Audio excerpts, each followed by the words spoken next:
গতকাল নিউ আলিপুর থানায় অভিযোগ দায়ের হয় স্বরূপ বিশ্বাসের বিরুদ্ধে মহিলার সঙ্গে অশালীন আচরণ, তোলাবাজি, অস্ত্র আইন এমনকি খুনের চেষ্টার ধারাতেও মামলা রুজু হয়। স্বরূপ বিশ্বাসকে আজকে আদালতে তোলা হলে 18 জুন পর্যন্ত পুলিশ হেফাজতের নির্দেশ দিয়েছে আদালত। ঠিক কি হলো আদালতে সে সম্পর্কে আরো বিস্তারিত জানবো। ঝিলম করঞ্জাই আমাদের জানাবেন। ঝিলম, একদমই যেমন তুমি বলছিলে যে গতকাল স্বরূপ বিশ্বাসকে রাতে গ্রেপ্তার করা হয় এবং গ্রেপ্তার করার পর আজকে মেডিকেল করে তাকে এখানে আলিপুর পুলিশ আদালতে তাকে তোলা হয় এবং সেখানে সব পক্ষের বক্তব্য বলা হয়। তার বিরুদ্ধে একাধিক অভিযোগ, যেমন তুমি বলছিলে তোলাবাজির অভিযোগ, খুনের চেষ্টার অভিযোগ, শ্লীলতাহানির অভিযোগ এবং তো বিভিন্ন ভয় দেখানোর অভিযোগ, অসংখ্য অভিযোগ জমা পড়েছে।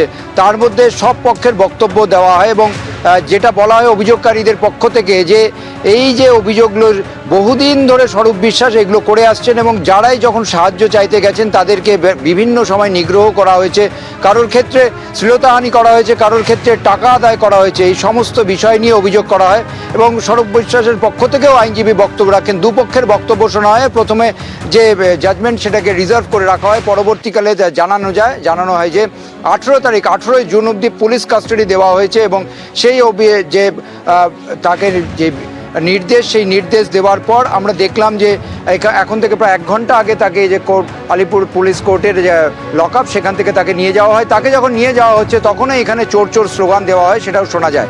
তবে যেটা জানা যাচ্ছে তাকে স্বরূপ বিশ্বাসকে এখানে আমরা যখন প্রশ্ন করছিলাম তিনি অবশ্য কোনো প্রশ্নেরই উত্তর দেননি। ধন্যবাদ ছিলাম তোমাকে।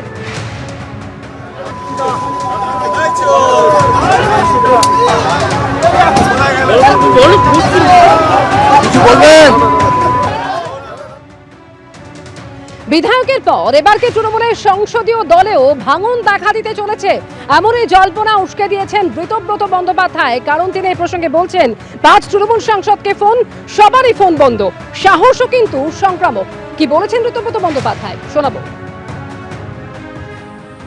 দেখুন, আমার গত 7 দিনে কোনো সাংসদ, লোকসভার সাংসদ বা রাজ্যসভার সাংসদ কারোর সাথে কথা হয়নি। এবার আমি যদি বলি যে আমার সঙ্গে সাংসদদের কথা হয় না, সেটা ভাবের ঘরে চুরি করা হবে। আমার সঙ্গে সাংসদদের কথা হয়, কারণ আমি যেহেতু সাংসদ ছিলাম নিজে এবং ওখানে মানে শুধু তৃণমূল কংগ্রেসের কেন, বিভিন্ন পার্টির সাংসদদের সাথেই কথা হয়। ঘটনাচক্রে গত 7 দিনে কোনো তৃণমূল কংগ্রেসের সাংসদের সাথে কথা হয়নি, কিন্তু কাল সকালে হবে না এটা আমি বলছি না, মানে ব্যস্ততাটা বেশি ছিল বলে কথা হয়নি। আজকে একটু মানে মাঝে আমার দরকার ছিল, আমি 5 জন সাংসদকে ফোন করেছি, সবার টেলিফোন সুইচ অফ, 2টো করে টেলিফোন, সবই সুইচ অফ। তো আমি স্বাভাবিকভাবে আমার দিল্লিতে আরও যারা চেনা জানা আছে বলেছি আমার দরকার আছে জরুরি একটা, তো যোগাযোগ করতে পারছি না। পরে শুনছি, এখন সত্যি মিথ্যা জানি না, বহু সাংসদের নাকি ফোন সুইচ অফ।